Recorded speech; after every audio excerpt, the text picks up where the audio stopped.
इस सेशन में हम बात करने वाले हैं एग्जेम्प्टेड परचेजेस की, किस प्रकार से हम जीएसटी में अपने अकाउंट्स में एग्जेम्प्टेड परचेज को कर सकते हैं और उनके एंट्रीज को कर सकते हैं। काफ़ी सारी आइटम्स ऐसी हैं जो एग्जेम्प्टेड कैटेगरी के अंतर्गत हैं और उस पर अभी किसी भी प्रकार का टैक्स अवेलेबल नहीं है, यानी कि उस पर जीएसटी अभी किसी भी दर से नहीं लगाया गया है, वो पूरी एग्जम्पशन में है।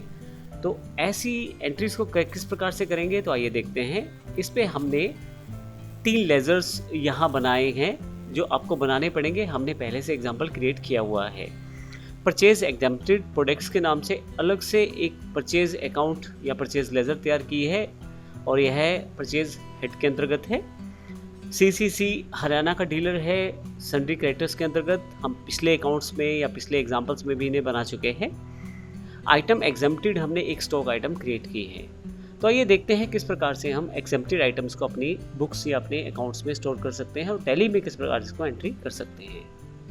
अकाउंट्स इन्फो पर आकर मैं यहाँ से अपना अकाउंट क्रिएट करना चाहता हूँ। तो जो अकाउंट्स ये यहाँ से बनाना शुरू करेंगे लेजर्स में, अल्टर में, क्योंकि मैंने पहले से बना रखे हैं। और अगर आपको ये एग्जांपल फॉलो करना है तो आपको ये बनाने पड़ेगी, तो आप साथ साथ बना सकते हैं। इसके लिए सबसे पहले हमने यहाँ पे एक परचेज अकाउंट बनाया है जो हमारा एग्जेम्प्टेड परचेज का अकाउंट है। इसके लिए हमने यहाँ पे परचेज एग्जेम्प्टेड अकाउंट बना दिया है।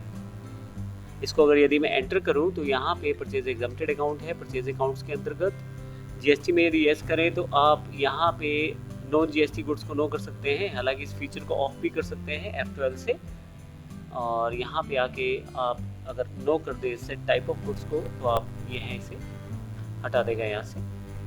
तो अब नेचर ऑफ ट्रांजैक्शन क्या है वो आपको डिफाइन करनी है। परचेज एग्जेम्प्ट है, अर्थात जो परचेज इस अकाउंट से की जाने वाली है वे सभी एग्जेम्प्टेड परचेज हैं और टैक्सेबिलिटी में भी एग्जेम्प्ट कर देंगे।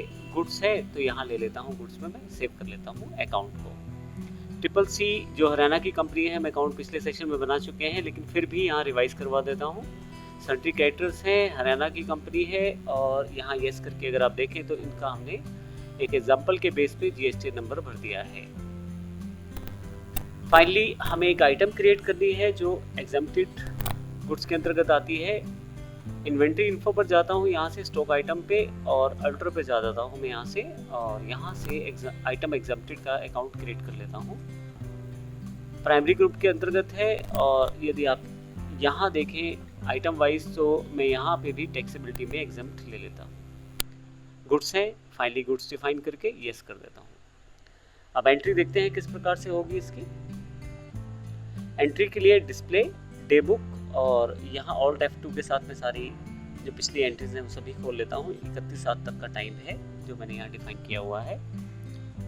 जो 5 नंबर वाउचर है वो एग्जेम्प्टेड गुड्स का वाउचर है जो परचेज मैंने की है ट्रिपल सी हरियाणा से। एंटर कर देता हूँ। परचेज अकाउंट है और यहाँ से मैंने इनवॉइस नंबर डिफाइन कर दिया है परचेज का, डेट और पार्टी का नाम ट्रिपल सी हरियाणा।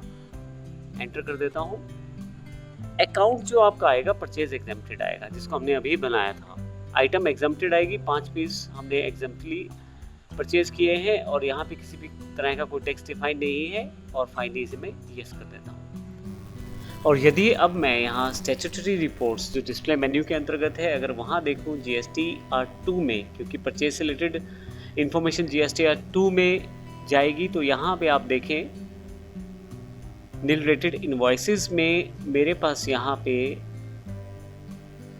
जो एग्जेम्प्टेड आइटम है उसके लिए अलग से कैटेगरी डिफाइन की गई है, आप यहाँ पे देख सकते हैं। तो इस तरह से ये सारी इन्फॉर्मेशन दिखाने का पर्पज़ ये है कि जब हम अपनी रिटर्न्स को तैयार करें तो हमें पता हो कि हमारी कौन सी इन्फॉर्मेशन कहाँ है। GSTR2 को किस प्रकार से हम ऑनलाइन GST नेटवर्क पे जो हमारी GSTR2 पॉपुलेट हुई है उसको मैच करने में हमें आसानी रहे।